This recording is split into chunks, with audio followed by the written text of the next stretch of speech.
What goes around comes around by WHITEHOLE. An 18-year-old student was struggling to pay his fees. He was an orphan and not knowing where to turn for money.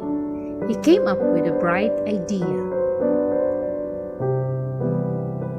A friend and he decided to host a musical concert on campus to raise money for their education. They reached out to the great pianist Ignacy Jan Paderewski. His manager demanded a guaranteed fee of $2,000 for the piano recital. A deal was struck and the boys began to work to make the concert a success. The big day arrived. Paderewski performed at Stanford, but unfortunately, they had not managed to sell enough tickets. The total collection was only $1,600. Disappointed, they went to Paderewski and explained their plight. They gave him the entire $1,600, plus a check for the balance of $400. They promised to honor the check at the soonest possible. "No," said Paderewski. "This is not acceptable." He tore up the check, returned the $1,600 and told the two boys, "Here's the $1,600. Please deduct whatever expenses you have incurred. Keep the money you need for your fees and just give me whatever is left." The boys were surprised and thanked him profusely. Paderewski later went on to become the Prime Minister of Poland. He was a great leader, but unfortunately, when the World War began, Poland was ravaged. There were more than 1.5 million people starving in his country and no money to feed them.